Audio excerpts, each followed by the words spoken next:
66 পাউন্ডে treadmill অথবা walking pad যে যেটাই বলেন না কেন, এটা যে আমি কিনতে পেরেছি আমার নিজেরই বিশ্বাস হচ্ছে না। আমি জানি না কতজনের বিশ্বাস হবে। ইভেন ব্যান্ড প্রমোটারও ফুল লাইভে এসে প্যানিক করছিল। I can literally see how much you can get yours for, guys. £75, right?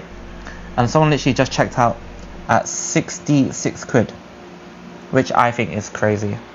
And this is আমি যখন ইনস্ট্যান্ট দেখি এটার প্রাইস এত কম দেখাচ্ছে, তখনই আমি এটা পে আউট করে দিই। আর পে আউট করার সাথে সাথে উনি যখন টের পায় যে এটা আমি 66 পাউন্ডে কিনেছিলাম এবং এর আগে যারা বাই করেছে তারা কেউই 75-এর নিচে কিনতে পারে নাই, তখনই সে এমন একটা রিয়াকশন করছিল। আমি সামহাউ ওই রিয়াকশনের ভিডিওটা রাখতে পারিনি, কারণ তখন আমি পে করছিলাম।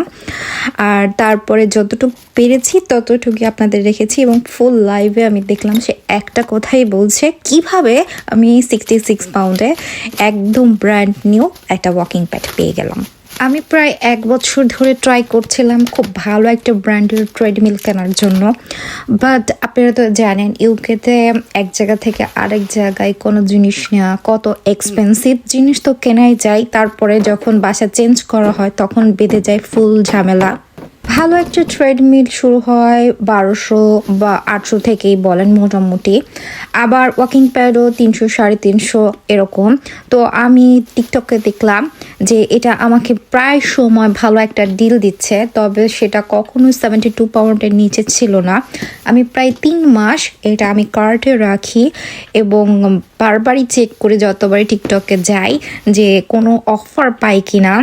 বাই দ্য ওয়ে, যে হ্যান্ডেলটা দেখছেন এটা ফোন হ্যান্ডেল। এই জিনিসটা আমি রাখিনি কারণ এটা আমার একদমই পছন্দ না, এটা বাড়তি ওজন তৈরি করে। আর এটা জাস্ট ফোন রাখার জন্যই, যেটা দেখতে পাচ্ছেন ওটা ফোন রাখার হ্যান্ডেলের উপরেই অ্যাটাচ করা হয়। ওটা আমি আর অ্যাটাচ করি না, যেহেতু আমি হ্যান্ডেলে রাখি নাই। আর এরা শিপমেন্ট করেছে লিটারেলি 2 ডেজের মধ্যে। 2 ডেজও বলবো না, একদিনের মধ্যেই আমি শিপিং পেয়ে গিয়েছি। আর আমি জানতামও না আমি এত তাড়াতাড়ি এটা পেয়ে যাব, কারণ এর আগেও অনেক কিছু কেনা হয়েছে টিকটক থেকে, বাট এত তাড়াতাড়ি শিপমেন্ট কোন কোম্পানি করেনি। আমি কখনোই টিকটকে কোনো প্রোডাক্ট অ্যাড করি নাই, কারণ আমার ফলোয়ার্স খুবই কম। আর এটা যেহেতু আমি নিজের টাকায় পে করি, আমার মনে হয় না যে it's worth it or not. But আপনারা যদি চান আমি চেষ্টা করে দেখব যে এই টিকটকে এটা অ্যাড করে দেখা যায় কি না। তাহলে আপনারাও একটু ট্রাই করতে পারেন যে আমার মতো ভালো প্রাইসে এটা কিনতে পারেন কিনা। যদিও আমি এটা প্রায় 3 মাস ধরে চেক করছিলাম কখন ভালো একটা ডিল পাই, আর তখনই এটা চেক আউট করে ফেলেছিলাম আমি। আমার অভিজ্ঞতা খুব একটা বেশি না, তবে আমি টিকটকের জিনিসপত্র কিনে আমি খুবই স্যাটিসফাইড। ভালো একটা প্রাইসে অর্থাৎ ডিলে কিনতে গেলে আপনাকে যে যা করতে হবে, নির্দিষ্ট 1 বা 2টা জিনিস আপনি কার্টে রাখবেন এবং ওটা ট্রাই করবেন রেগুলার চেক করার। হতে পারে সেটা 2 থেকে 3 মাস। আর আপনার যদি তাড়াহুড়া থাকে তাহলে তো হয়েই গেল, আপনি কিনে ফেললেন। কিন্তু যদি ভালো একটা প্রাইসে কিনতে চান অবশ্যই আপনি চেষ্টা করবেন একটু সময় নিয়ে, একটু টাইম নিয়ে রেগুলার দেখার জন্য। আর লাইভগুলো দেখতে পারেন, অনেক সময় লাইভে একটু দাম প্রাইস বেশিই থাকে, তবে আমার মনে হয় কোম্পানি মাঝে মাঝে আপনাকে ভালো একটা ডিলও দিতে পারে, যেমন আমাকে দিয়েছে। আরেকটা কথা, যেখান থেকে কেনেন না কেন ওই পেজে ঢুকবেন, ঢুকে যতগুলো অফার ভাউচার ক্লেম করা দরকার পড়ে ওখানে রেড কালারে দেখবেন ক্লেম অপশন আছে। কেনার আগ দিয়ে যখন দেখবেন খুব একটা ভালো ডিলে দিয়েছে, ওই প্রত্যেকটা জিনিস, প্রত্যেকটা ভাউচার আপনি ক্লেম করবেন। আরেকটা টিপস আপনাদেরকে দিই, আপনার মনে হতে পারে 5-6 দিন দেখার পরে যে এইটার এই অ্যামাউন্টের নিচে ওরা আর দেখাচ্ছে না। ব্যাপারটা এরকম না, ওর থেকে কম প্রাইসও হয়তো কোনো কোনো সময় তারা ডিল দিতে পারে। সেটা হতে পারে রাত 12টার পরে অথবা ভোর সকালে। মোট কথা আপনাকে প্রায় সময় চেক করতে হবে।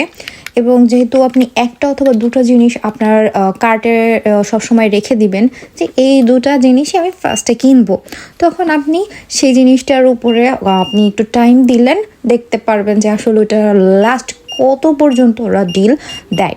অবশ্যই সেটা 1 মাস আপনি ট্রাই করে দেখবেন যে আসলে কতটুকু ওরা জিনিসটা কমায়। অনেক সময় সামার সেল দেয়, বিভিন্ন ডিল থাকে। সো ওটা মাথায় রেখেই আপনারা 1টা বা 2টা জিনিস চেক করে দেখবেন যে ফাইনালি ভালো একটা প্রাইসে আপনারা জিনিসগুলো কিনতে পারছেন। আরেকটা জিনিস খেয়াল রাখবেন, ওরা সবসময় বলবে যে ভাউচার ক্লেম করতে, ওটা করবেন না। যখনই দেখবেন আপনি ফাইনাল ডিসিশন নিয়ে ফেলেছেন যে আপনি এখনই কিনবেন, তখনই আছে না ফুল যে ক্লেম প্রসেসটা আছে ওগুলো কমপ্লিট করবেন। এই তো আমার যত টিপস অ্যান্ড ট্রিক্স ছিল সব কিছুই বলে ফেলেছি। আশা করি আপনি যে যেখান থেকে দেখছেন, সেটা ইউটিউব হোক, ফেসবুক হোক অথবা টিকটক, যে যেখান থেকে দেখছেন একটু লাইক, কমেন্ট এবং শেয়ার করতে পারেন। আর অবশ্যই ফলো দিয়ে পাশে থাকবেন। টিকটকে আমি চেষ্টা করবো লিঙ্ক অ্যাড করে দেওয়ার জন্য, যদি আমি কখনো লিঙ্ক অ্যাড করি নাই। ভালো থাকবেন সবাই, নেক্সট কোনো ভিডিওতে আবার দেখাবো। ততদিন পর্যন্ত আল্লাহ হাফেজ।